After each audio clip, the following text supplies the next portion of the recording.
Welcome to Universal God Message of Peace, and this is our weekly Abrahamic dialogue. I'm Lee Weissman, and this is Dr. Lale Tuncer, and this is Dr. Khalid Zaheer, who's up tonight. Last week, I began the topic of what are the qualities, what are the characteristics of a good religious teacher, and today Dr. Zaheer is going to tackle the same topic, and I get to ask him the tough questions. But before we start, before I always do this at the end, but I'm not going to do it at the end this time. Don't forget, if you like what you hear, even if you don't hear all the way to the end, make sure to like and subscribe so that you can hear more of this. We do this every week, and honestly, every week is great. I'm sort of modest. I know it doesn't sound very modest, but I'm going to tell the truth. It's really good. So don't forget to subscribe and to like. Okay, and to comment and to leave your comments and nice comments, the nice comments. The not so nice comments, you don't have to leave those. Okay, Dr. Zaheer. Thank you very much, Rabbi Weissman. I begin in the name of the God whose mercy is profound, whose kindness is forever. Uh, at times, I used to think that doing it the second time is an advantage, Mhm. but sometimes I have a feeling that it's a disadvantage. Um, most of the important points have already been more than adequately touched upon by Rabbi Weissman, and they were really very impressive. Now, I have come up with a trick.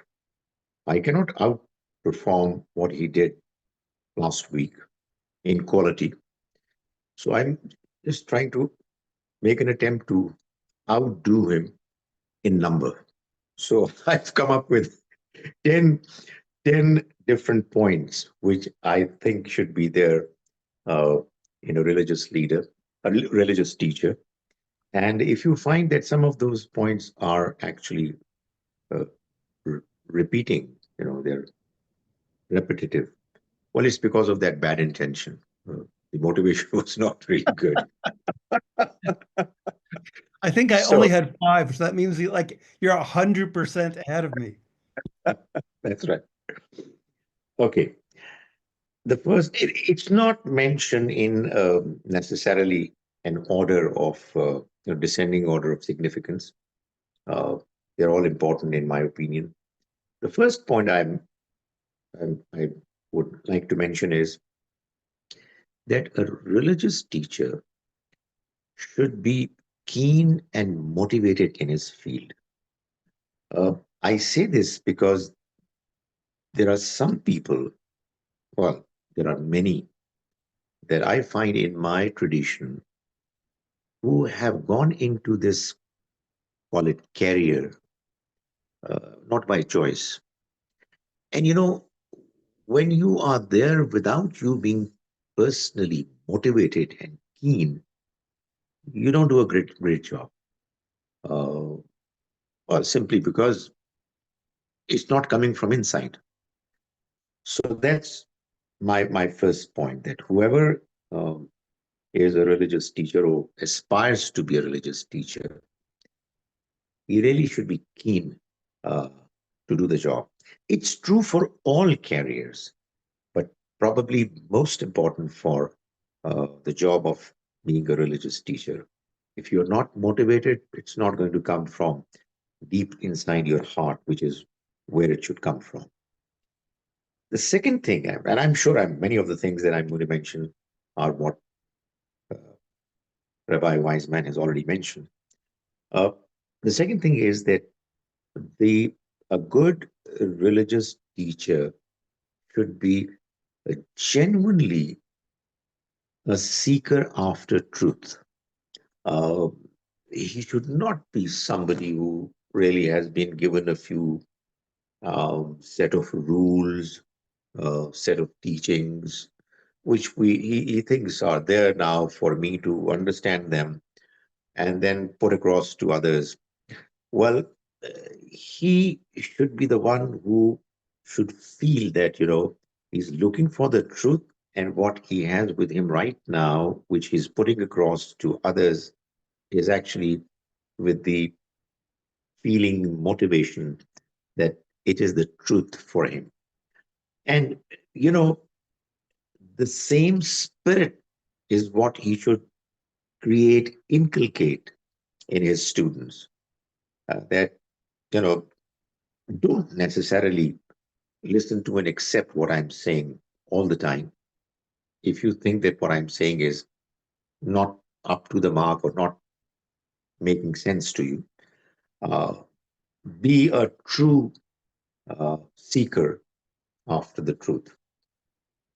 A third important quality that I would always want to see in a good religious teacher uh, is politeness. Uh, Politeness is important because the message is so very important to be delivered that if the person who is delivering the message is impolite, uh, it will not have that effect. People who are being addressed are not going to receive it with the spirit that is desired. And I know through experience that both politeness and impoliteness are contagious. They are learned by students, by pupils.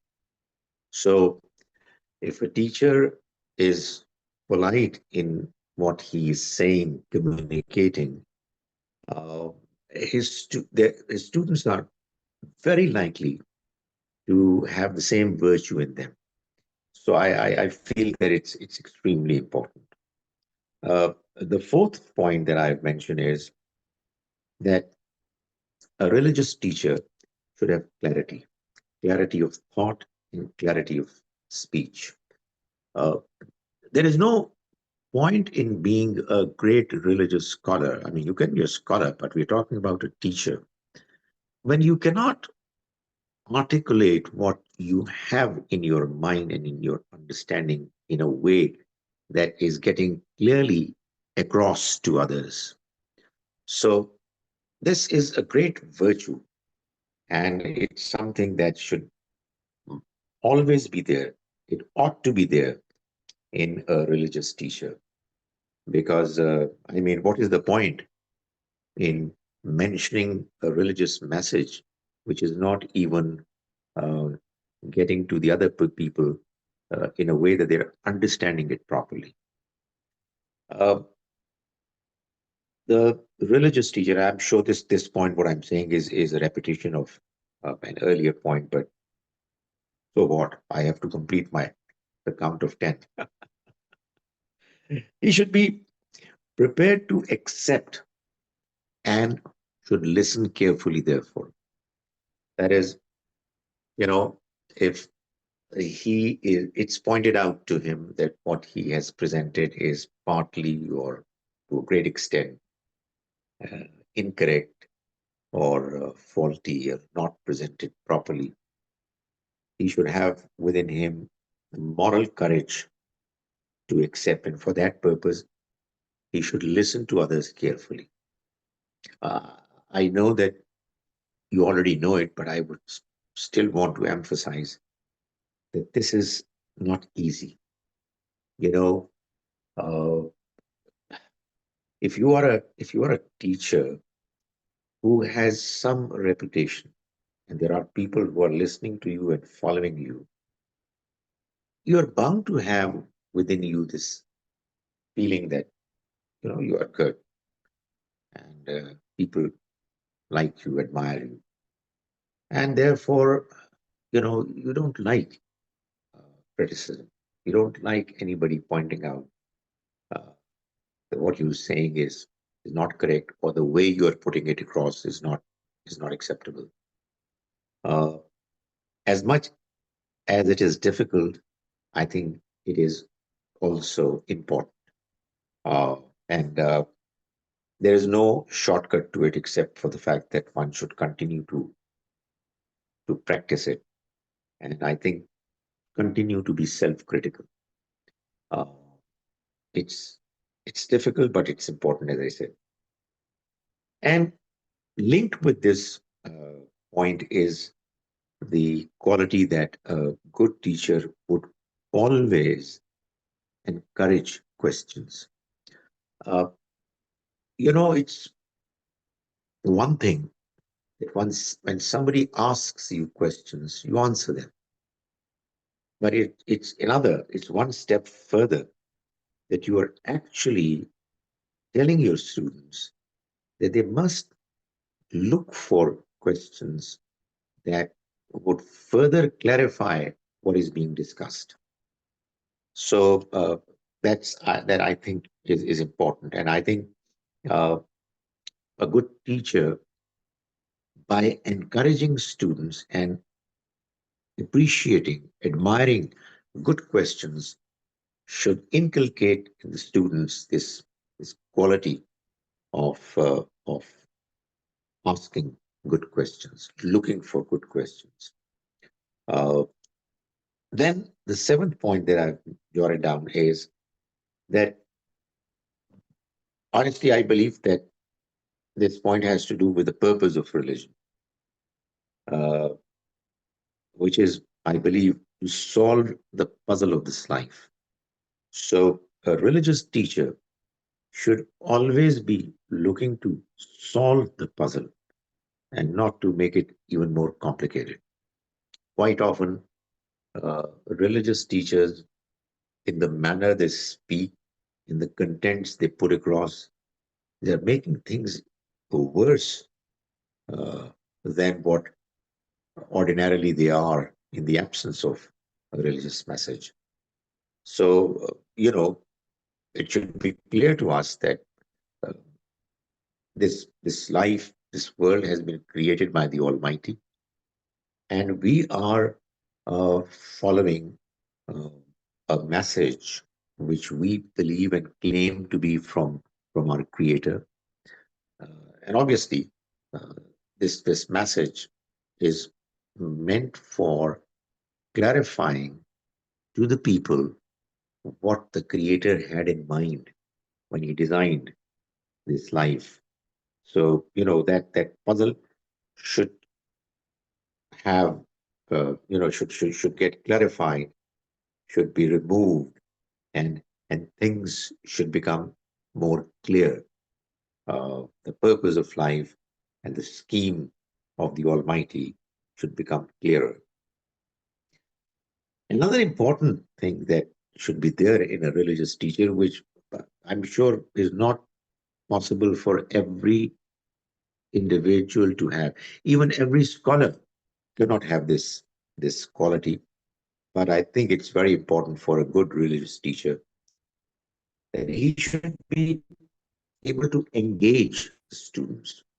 You know, uh, he should be able to generate interest, motivate students, the listeners, to get involved. Uh, I quite often find myself embarrassed that when I start making a presentation, believe me or not, there are some people who start snoring. It is as if I have started doing something which was meant for them to go to sleep. And I keep asking myself, what on earth can I do really to improve? But I don't know. I mean, there are people who are exceptionally engaging. They are they when they start speaking, it is as if everybody is focused and looking for the speaker to say more. I think it's an extremely important ability, which if it's not there in a person, well, he should try to look for it, try to develop within himself. Uh, this point number 9, I do believe is important, even though some people might just say that it's just uh, not important. Uh, so it's not something that you should be talking about. I think because the subject of religion is, by its nature, let's face it, it's dry. It's not. It's not. It's not a subject where people are normally thrilled, no matter what their background, what their training. Uh, it actually expects the listener, the reader, to have a minimum level of interest in the subject for it to be understood properly. So what I'm trying to say is that a good religious teacher should have a good sense of humor, which should keep the presentation, you know, uh, having the quality of being heard, and those who are present should continue to remain engaged. I have uh, I have seen this in the Western world. Um, I've seen it in many Muslim speakers who are popular, and I'm absolutely sure that they didn't come up with it on their own because they are in competition with Christians and Jew speakers. Therefore, they have learnt it from them. Honestly, I've gone to many uh, marriage ceremonies, nikah ceremonies. Each time I go there, I remember I went not long ago to one of these occasions, and the way the speaker spoke, I later met him, shook his hands, and said that, I must have solemnized more than 100 nikahs in my career. And I'm feeling so embarrassed that all of them were so boring.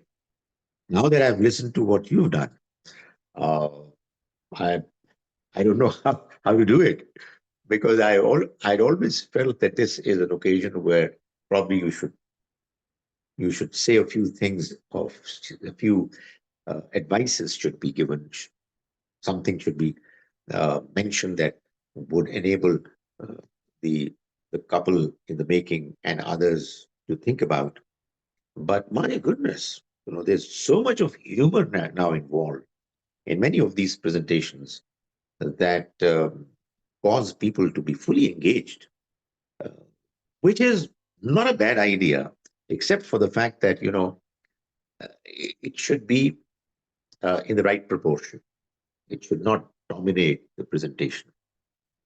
Uh, the final virtue that I'm mentioning about a good religious teacher is something, obviously, which cannot be uh, overemphasized or exaggerated, is that the religious teacher should be morally upright.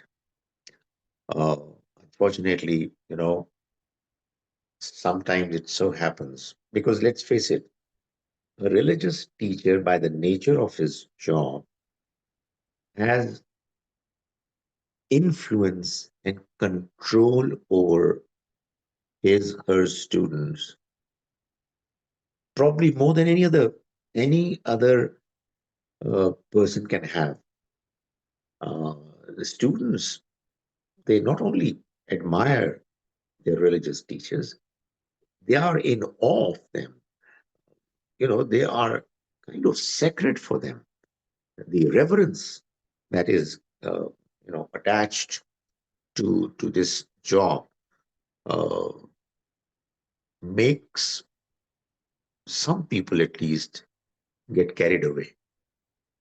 I mean, uh, it is a reality that some religious teachers, they misuse uh, their status, and to the obviously detriment of the students. Uh, they are harrowing tales of things happening which are extremely immoral, uh, and they, in most cases, go unreported. And this is because of the immense control that a religious teacher enjoys over his students, pupils, on the one hand, and the kind of reverence, respect that is given to the teachers, that in most cases, the students who are exploited, they dare not speak. They don't do it. So I think it's very, very important. I go to the extent of saying, obviously, it's a probably making a statement which many people would not agree to, that we should not have cases of a religious teacher who is a man teaching to men and women getting married to one of his students. I mean, you can disagree with me, but honestly, the relationship should be that of daughters, sons. That should be the only way of looking at them. Because if we open the door of this possibility, then I mean, imagine such an important task. I mean, there's no other task more sacred uh, than putting across religious message. And there are people who are hunting for their partners. I mean, what do you mean? This should not be the case. Likewise, this is just one aspect of it. There could be other possibilities, other ways through which teachers can actually exploit their students. So really, there's no other way out. There's no other way out except that the teacher who is engaged in the task of teaching his students the a religious message should be very strong in his moral character. Uh, I promised 10 points. I've completed them. I was hoping that I'll give 3 minutes each to all points, but alas, I gave 2 minutes each. So here I am completing the tally, and now it's up to you to comment and ask questions. Well, you'll Thank have you to very put up with me for longer then, because that means I have longer time. First of all, I just want to point out that I actually took notes. So if you saw me looking down, much. I was taking notes. I wasn't checking my email. Um, so I just want to share some impressions I had from these points, which were all, I mean, all excellent. I don't know what to say, but that they were all excellent. The first one, the keen to do it, is a very interesting one. The truth is that religion used to be so back in the Middle Ages, like the most plum job you could have was to be a religious cleric, right? That was like it meant you were smart, it meant you were talented. But today, right, most people want their kids to be engineers or doctors, right? So if you end up being a religious teacher, it probably means that you don't know how to do anything else, right? Which is a horrible thing to say, but it's true in many, many places. And so the person who ends up teaching ends up being the person who really should not be teaching, because they don't really necessarily want to do it, but it's kind of like what maybe in their family that's what they did. And when all else fails, if you can't be an engineer and you can't be a doctor, right? And you don't know how to do business and the family doesn't have a business, well, this is what you do. And um, that's true for rabbis also. It also does happen.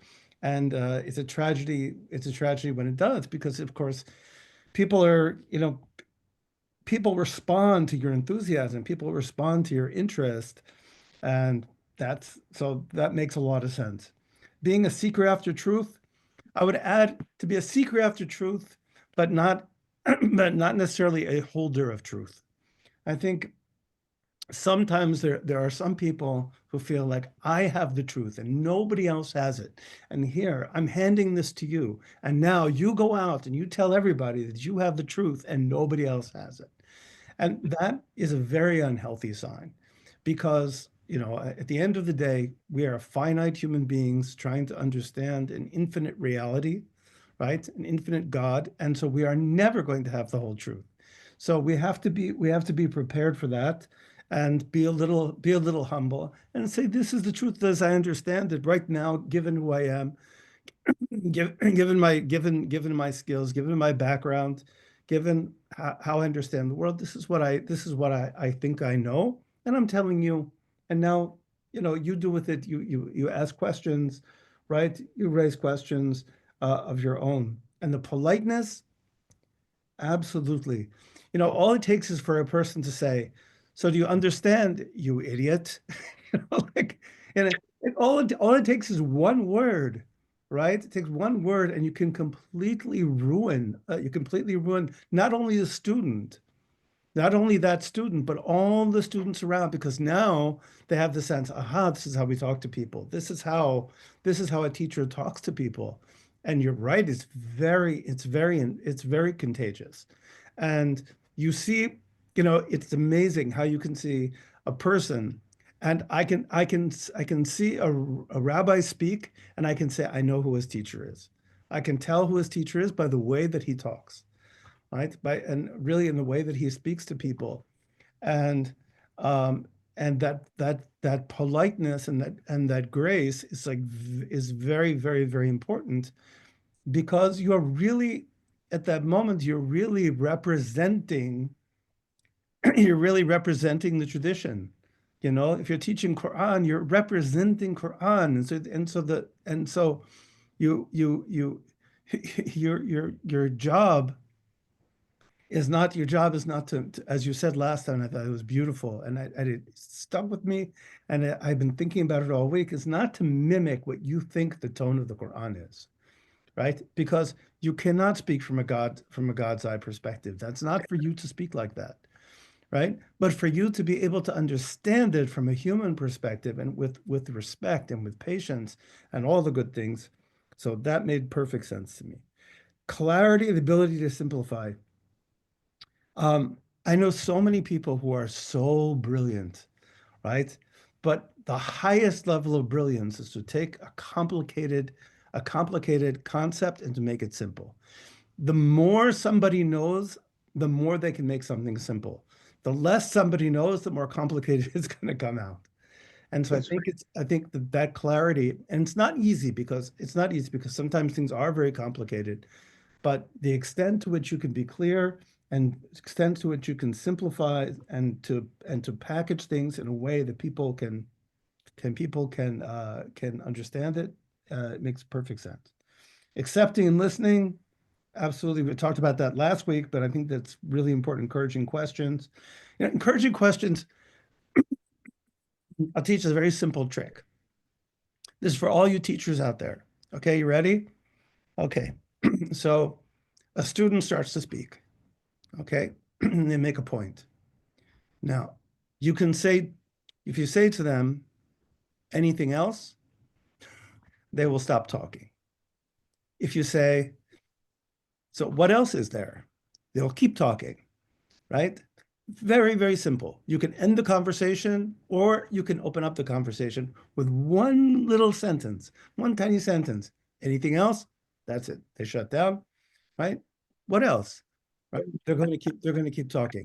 So if you what else more than anything else, that in itself will do good. I love this, and I also, you've said this before. I love that you say, love, looking to solve the puzzle for the better. You know, ultimately, you know, the goal is to make life better, right? Right? God speaks to man in order to make our life better. And if what we're saying and what we're teaching is not making anybody's life better, or God forbid, making it worse, then there must be something wrong. There has to be something wrong. If we're not giving people what they need to understand better their situation, and to deal with their situation better, and to be able to kind of move through the world in a way which is better, then something has gone wrong. And I find that a lot of religious teaching just makes people miserable. You just have to look at their faces, you know. It's and I think that that's a real problem, and to approach it that way and say, okay, my job is to make the lives of these people better, right? Not to press them into some sort of mold, which is, I think, how a lot of teachers think of it, right? My job is I have a bunch of, I have a bunch of raw material here. How do I transform that raw material into what I want it to look like? Right? I think a lot of teachers sort of have that kind of perspective. And instead of that, to be able to look at to look at your audience, to look at your students, and to say, okay, so I have a bunch of individuals here, each of whom is dealing with their world. How do I make this world easier for them? How do I help them understand better what's going on in the world and what's going on in their lives? And I think that's a beautiful, beautiful point. And engaging, you know, I wrote down, okay, I wrote down, generate interest without a stick. That's what I wrote, the stick. My rabbi was was of the generation of the stick, you know, he was of the generation of the stick. And in his generation, the way that you generated interest is if the student was interested, you just hit them. They would become suddenly fascinated. So I think that that's not the right way to generate interest. Um, the sense of humor thing, in the Jewish tradition, the sense of humor thing goes back a long, long way. There's a discussion in the Talmud about how rabbis should speak. And there was a rabbi, I think it was Rava, and says that he used to speak, he used to tell a milta divdehuta before every lecture, which translates as a joke. He would tell a joke before every lecture. And the commentators, the commentators are a little disturbed by this, honestly, right? Because like, is that appropriate? And they said, well, why would he do that? So the commentators discuss it, and some of the commentators say, well, it was in order to relax the audience, right? So the audience would open up when people are happy, right? And people are happy. When they've been tickled a little bit, they feel an openness, an openness. And another commentator said, no, no, no. It was for the speaker, right? So that the speaker could kind of deal with his own nervousness, right? And his own, right? Loosen himself up a little bit so he'd be able to speak better. And I think the answer is really both, right? To have a sense of humor, it makes it easier for you, it makes it easier for them. Um, and again, it shouldn't be, it doesn't have to be a comedy show. And I personally, I also like weddings that have a little bit of humor, and especially because people are tense, right? People are tense and people are worried and have a little bit of, a little bit of lightness. I think is very healthy. Um, I'm less enthusiastic about it, to be honest. I don't know why this is. I'm going to get in trouble for this, but I'm going to say it. The rabbis who do circumcisions, okay, are notorious for their jokes. Now, because everybody is very nervous, right? The mother is nervous and the father is nervous and everybody's nervous and nobody knows exactly what to do. And so they tend to be funny. And I sometimes find it like too much. It's like, please, okay, please, we could cut this. You see, I just did it. So in any case, sorry. Um, but I think that humor is generally very, very, very healthy. And religion, yeah, it's true, I mean, and it is really true that religion can be dry. And as far as the person sleeping, um, I feel like I got my just desserts a few weeks ago because so I'll be honest. When I speak, I speak in a community of some older people, okay? And I have a couple of people who fall asleep. And it's very sweet because they'll tell me after, you have such a soothing voice. Your voice is so soothing that I just, you know, at least that's nice. I mean, I'm glad that my voice is soothing, that, you're very quiet and you have soothing voice. And okay, it's very nice. But still, a part of me is like, well, I'm not interesting enough. I do tell a joke, and I don't really tell a joke in the beginning, but I try to be funnier in the beginning. And but they fall asleep. But I went to New York a couple of weeks ago, and I went as visiting the rabbi, my future in-laws synagogue, and the rabbi began to speak, and I just I just nodded right off. I nodded right off. I fell asleep right away. And afterwards, my future in-law asked me, "So how did you," knowing that I'd fallen asleep, very slyly asked me at the table, "So how did you enjoy the rabbi's speech?" And of course, I said the appropriate thing. I said, "Oh, it was very interesting." And he said, "So what was it about?"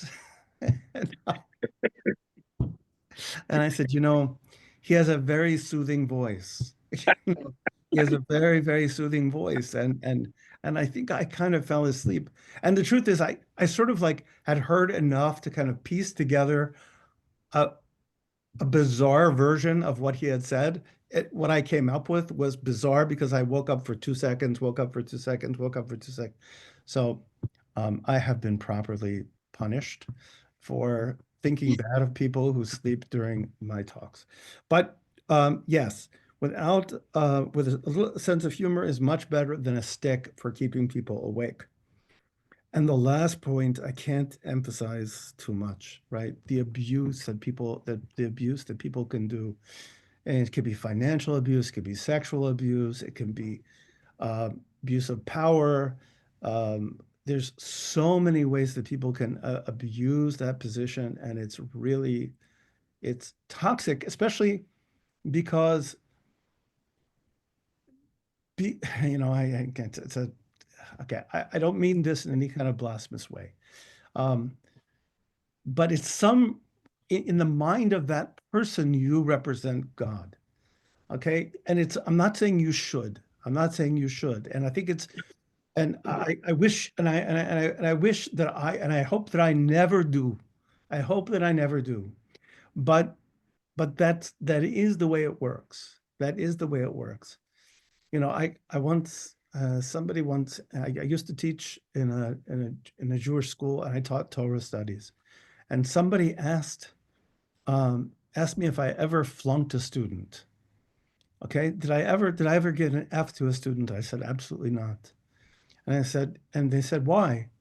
I said, because it's like God giving you an F, you know? It's like God giving you an F, and God would never give you an F. I mean, me saying that I, as your teacher, have given up on you. And I don't have the right to do that because I'm teaching about God, and God won't give up on this. I can't give up. So I can't give an F. So I said, any other teacher, you want to give Fs, you go ahead, you give Fs, but I'm not giving an F, not ever. Um, and I think that people don't realize the incredible damage they do to people's faith Yeah, when something like this happens. When those relationships are betrayed, it can be very, very, very, very awful. Um, and I don't even know where to begin with this one, but it's um, yeah, it's you really, really, really important. absolutely. I mean, in my school where I am now doing some administrative work, the other day, one of our imams who teaches the Quran, he parked his car and he was about to come in. And one of the students of probably class one or kindergarten, he said to his teacher that, you know what, God Almighty is about to enter. So, Oh, you're right. right, That's what the impression is. right. So that's how kids look at religious teachers. So you really need to be very, very careful. I agree. And thank you very much for commenting on each and every point that I mentioned. I I'm sure that you I clarified love them. it. I have to tell you, I feel like I have so much, you give me so much to think about. I really, really appreciate these talks so much. I feel like I come away with so much more than I started with last week. So now, and I think that's the ultimate goal, is to learn, and to learn from each other. And I learned so much from you. Really, I'm very grateful. Absolutely the same way. So do I. Uh, which is actually, a great thing to happen. And I think we should be thankful to Dr. Lale Tuncer for Very having thankful. arranged these meetings. And I hope some other people might actually be also benefiting to some extent. Uh, Honestly, I mean, my own benefit is good enough for me to keep going. Me too. Me too. Me too. For the rest of Great, you who like and subscribe, I'm glad that you're liking and subscribing, and you should do it more. But we're having a great time here. Yeah, that's right. So thank you, Lale. Thank you very much. And over to you. Oh, thank you both so much, Dr. Zaheer. Excellent points and excellent comments by you, Rabbi Weissman, and an amazing follow-up from the excellent teaching from Rabbi Weissman last week as well. So thank you both so much. I'm a student of both of you, and I think you're both amazing. So God bless you both. And Alhamdulillah, all praise, glory, and thanks be to God. I'm very grateful that we've had this opportunity and we could create this space for, this Abrahamic dialogue. And I really hope it inspires people. And I'm sure it does. It really inspires me. So thank you so much. Sorry, that's my dog. Someone at the door. I can't really add anything. I think you've covered everything. I think God bless you both. I would just like to also just end up again on that point that I made last week as well, is that I think the role of religious teachers should be to try to show students how to be a good student by embodying a student themselves. So that involves sometimes maybe answering questions by asking questions, encouraging students to ask questions, like you said, Dr. Zaheer, and perhaps encouraging them to seek the answers as well, because I believe that all the answers are inside of us. We just forget, and the role of teachers are to help us remind ourselves. And I think the best teachers are those who can, always can remind themselves and others that they're students also. And our best teacher is obviously the Almighty. He's our teacher, and everybody has access to him, direct access to him. But I think sometimes people lose their faith in their ability to access God, and that's why they seek help from teachers. And actually, God has allowed this to happen as a way of teaching us through teachers. But really, we want, everybody is a student, and there's so much we can learn from every interaction. And I believe everything is a teacher, so a flower can be a teacher, and when you walk outside and you look at the sky can teach us things. All we have to do is just ask the questions and seek the wisdom, seek the knowledge, seek the understanding. So I guess that humility, and may God help us and always guide us to be good role models and examples, and keep our hearts humble and help us to learn from each other. Students and teachers are actually like one. They're just like mirrors, I think, of the other, and maybe be able to see the teacher and student in every single one of us. And I think you mentioned something last week, Rabbi Weissman, about what makes a good student. So Yes. perhaps that can be also one of our topics, is to Yeah. I think discuss that's a great, I think it's a qualities great of topic. yeah, Yeah, the that's quality right. of a good student. Because without the student, the student enables the teacher to be able to teach, and the teacher Yeah, enables the student right. to learn. That's an important point. Yeah. So it's important to look at both the student and the teacher. So God bless you both. Thank you Thank I you. have to say so much. one thing. I have to say one thing very briefly towards the end. I'm saying it because the next time I'll forget. So I want to just, what Please they do, say, please do. I just want to register. You know, Rabbi Weissman, I mean, we are talking to each other. We represent two different religious traditions, but there is a third important tradition. And I just want to say this, that, you know, in this city, small city of 12, I am an administrator and teacher in an Islamic school. And goodness me, I'm so impressed that last year and this year, 3 or 4 different groups of students were brought by Christian school teachers to our masjid for me to tell them what Islam is. I mean, honestly, it's so brilliant. I'm so impressed. Uh, you need to have a heart. You need to have, you need to have openness to be able to do it. So I just wanted to share it with you that, there are really good people uh, in all traditions. And well, in this case, the Christians have done remarkably well. Yeah. Yeah, there's certainly I've had groups come to the synagogue also and talk to them, and it's been very nice. Always been very nice. That's true. May God bless you both for Thank you. all your efforts to teach and share your wisdom, knowledge, and understanding with others. And yeah, God bless you. So Thank you. blessings, everybody. Thank you for watching, and see you next week. Oh, next week. Oh, okay. Assalamu alaikum. Shalom. Bye. Alaikum assalam.